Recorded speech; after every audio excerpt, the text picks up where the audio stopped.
Hello students, today's lecture is on Bharat Muni's Natyashastra and Introduction.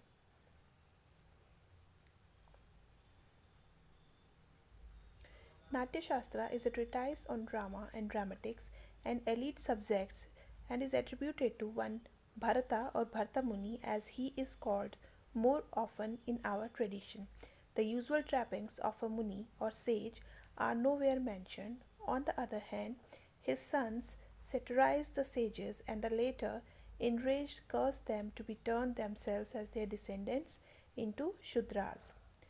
Through Bharata is honored as the first writer on dramatics, nothing is known about him or the time he lived in or any other such personal details. The word Bharata is the name of the son of the famous king Dushyanta, who is the hero of Kalidas' play. The word also means an actor, and it is doubtful whether, as applied to the author of Natyashastra, uh, it is a proper noun or a class noun. Even a cursory reading of the text would show us that this is the work neither of one man nor of one time. As a matter of fact, if Bharata were an authority on drama, here in this book other subjects like music and dancing are given so much importance that it is strange that book is called Natya Shastra. On the other hand, it seems as if someone later on tried to bring it in one volume all the available information on the various arts. Actually, it is the boast of the book that there is no knowledge, no craft, no lore, no art, no technique, and no activity that you find in Natya Shastra. The work in the form in which it is available today consists of 37 chapters. The usual style is the metrical one, but also prose in a number of places, particularly in the chapters on rasa, bhava, and also on musics. The total number of verses in 15 is 5569. In addition to music and dance, the subjects dealt with are semantics, morphology, the various dialects and their phonology, playwriting, play construction, production, rehearsal, acting, dramatic criticism, drama audience, producer, and many elite crafts. There are references to the other writers and other views. There are necessary receptions. There are contradictory passages. There are words, the technical meaning of which tradition has no trace. In one work, all the elements that could make a book difficult to an average reader are there. A drama gives knowledge, vibodha, to ignorant, abodha, says the author. As written earlier, it was a huge volume, says Bharata, and takes credit for the present volume, which he says is both short and simple.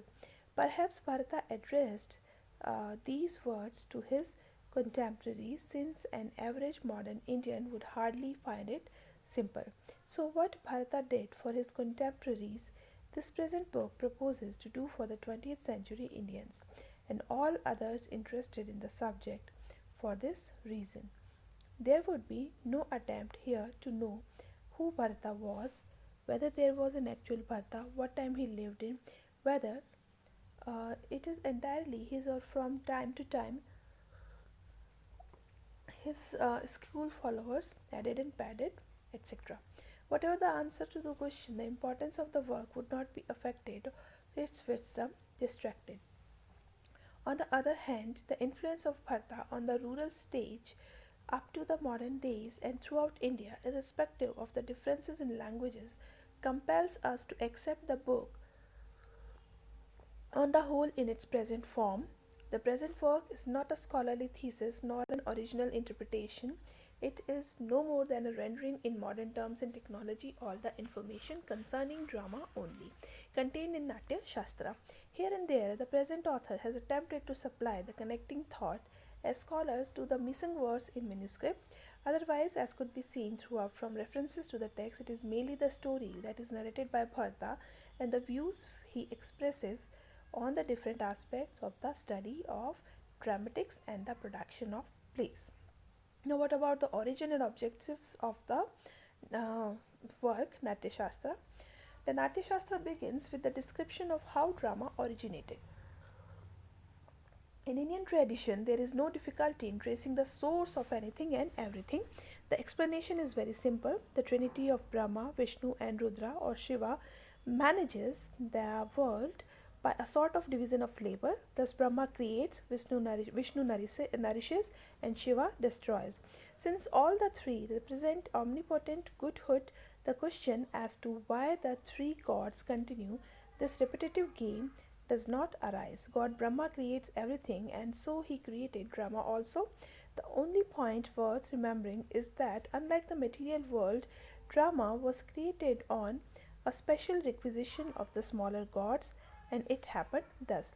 Once a long time ago, during the transitional period between two ages, it so happened that people took to uncivilized ways, were ruled by lust and greed, behaved in angry and jealous way with each other, and not only gods but demons, evil spirits, yakshas, and such like others swarmed over the earth. Seeing this plight, Indra and other gods approached, and God Brahma requested him to give the people a toy, that is, Kridyamka, but one which could not only be seen but heard, and this should turn out a diversion, so that the people gave up their bad ways. But apparently, Brahma did not feel flattered by this request. After all, he had created all beings, and he had also created the Vedas to give them knowledge for a better way of life. If people took to bad ways, it meant that they are neglecting or ignoring the Vedas, the sacred lore in which was continued all knowledge. But Indra explained that it was not so. Of course, the Vedas were there and many people were benefited by them. But unfortunately, the Shudras were prohibited from learning, nay, even from listening to the Vedas. In the circumstances, the remedy lay in creating another, a fifth Veda, which could be accessible to all four castes. Thus, it was Indra who, by his diplomatic skill, induced God Brahma to create a Natya Veda. For this contribution of his Indra, as we find later, was given the honor of inaugurating the first ever play. However, to proceed with the story, Brahma created a treatise as requested. It seems that the book dictated by this god of four faces and tongues turned out not only tough but voluminous. Indra looked the book with them, read it to other gods, and then came to the conclusion that the gods were unable to understand, digest, and put into practice the contents of this book. They are incapable of any dramatic activity, is how Indra put it to the grand old age. Probably these gods were used to an easy life, study, hard work, or intellectual activity of any sort was unknown to them. So Indra finally proposed to Brahma that a search for a proper person be made among the sages, since they were studious and hard working. Thus it was that the final choice fell on Bharata, who was asked to take charge of the work. Naturally, Bharata abridged the voluminous work so that it could be used by the mortals. Secondly, he was asked to produce a play. You got 100 sons, and therefore you be the producer. Unquote. Said Brahma to Bharata. It was easy, particularly in those good old days, for a father to maintain strict discipline among his son. I quote, I got the Natya Veda from God Brahma and started teaching my sons and also rehearsing them, unquote, says Bharata, suggesting cleverly that next to God Brahma, he is the originator of our drama. Now, to what extent the foregoing narration help us to understand the origin of drama? Do we accept the fanciful divine origin, or should we say the narration is in the terms of those days when men accepted the leadership of gods, and the only way to establish an idea was to say that it originated from God himself? Though Bharata, or the author, whoever he was, seems from one point of view modest enough to take the credit as the first one in the field, from another point of view he hints to us that his views are too divine in origin to be debated, and that he himself was selected by the great God himself as the only capable or qualified one. If you look at his narration carefully, we do feel that Bharata is not undeserving of his boast. Whether before Bharata there was or there was not any drama, The drama which he gives is one uh, that definitely the drama which he gives is one that definitely was not there. The words describing the circumstances that compelled Indra to approach Brahma are very significant. Number one, uncivilized or vulgar standards, that is Gramya Dharma. People are swayed by lust, greed, anger, jealousy, etc. A toy or plaything is desired, or to create a fifth Veda accessible to all the castes. Uh, in these phrases, we find the views of Bharata on drama, its nature, and its objectives.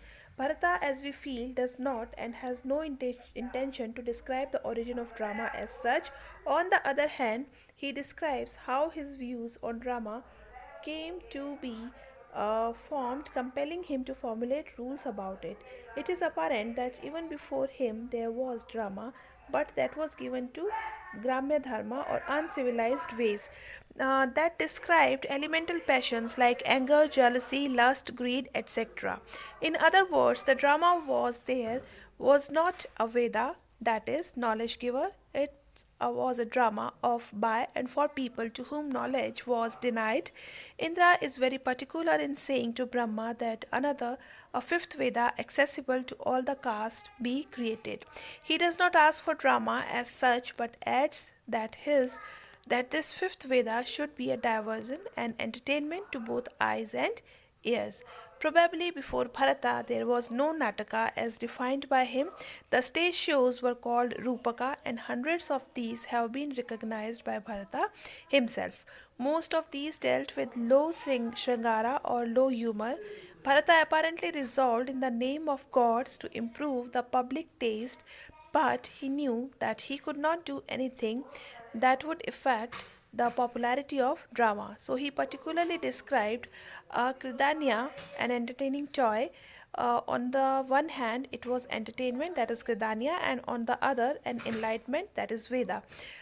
These two characteristics are insisted upon by Bharata, and result the result was that what we now call the urban theatre or a sophisticated drama. Bharata is the originator of this theatre and this drama. The story, as narrated in the first chapter of Natyashastra, corroborates such an interpretation as the foregoing one. Bharata, in obedience to God Brahma, accepted the task and started coaching his sons. Words, movements, and action, uh, the three vratis, were also rehearsed at this stage. Brahma suggested that dance and music, Kashiki Vriti, be also introduced, but they agreed on one condition, that is, vis-a-vis, that females should volunteer to play since it was impossible for males to express female sentiments, etc. Brahma created Apsara's women. Finally, when the rehearsals were complete, Bharata got ready for performance on a day which luckily was Indra's festival day.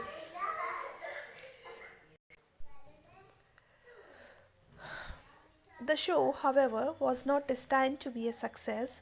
Since the story showed the defeat of the demons by the gods, the former, led by Virupaksha, decided to prevent it, and finally disturbances broke out. Demons were routed, but the play could not be performed. The demons decided to repeat their obstruction for any second show, so Bharata had to seek protection from Brahma, who ordered the heavenly architect Maya to construct a theatre house and a stage. Before putting the show in this theatre house, Brahma called a meeting of gods and demons and explained to both of them the nature of a play. It is not any propaganda, so that whoever is depicted in an uncomplimentary light need not feel hurt. It is impartial in its outlook, so that anyone and everyone may come in either for praise or ridicule. Its object is to entertain and then to instruct, so it must be taken in the spirit. Quote, a play shows your actions and emotions. Neither gods nor demons are depicted as always good or always evil. Actually, the ways of the world are represented here, and it gives you good advice. It gives you an enlightenment and also entertainment. It provides peace of mind to those who are afflicted with miseries, sorrows, grief, or fatigue. Bharata, at least, does not seem to have been troubled any further by the demons. Two or three things in this part of the story deserve to be noticed. To begin with, Bharata feels that the theatre house is a necessity. Of course, the circumstances in which he conveys that necessity is an extreme example that disturbances are likely to be created is one of the reasons. That there are other reasons which are even more important, and we shall notice them in due course. But a theatre is a necessity as well as for the audience as for the actors, and Bharata gets its sanction from Brahma. Secondly, the participation of the lady artist. In some portions of Natyashastra, there are hints and mild suggestions that women should not be given any roles, but it is clear from the first chapter and some other contexts that Bharata's view was that some roles were done better by women than men, and particularly gestures, motions, and emotions of women could be probably conveyed by women only. Thirdly, the nature and purpose of a drama, according to Bharata, are emphasized here. The play proposed by Bharata is an insult to us and complimentary to God, said the demons. But God Brahma tells them that no drama should be looked at from a personal or narrow point of view, because there is represented not any particular individual but generalized observation of the world as its way and its ways. No motive either should be attributed to the dramatist, because his intentions is to give good advice through entertainment. The element of entertainment is emphasized more than once. However, it is an entertainment that does not excite you, on the other hand, that brings you peace of mind. So this is the story of the origin of drama in form which Bharata gave it. Just as Panini standardized classical form of Sanskrit, so Bharata standardized classical form of drama. He gives it status and dignity, a form and an objective, and finally a technique. It is immaterial whether Bharata was an actual individual or when he lived, etc.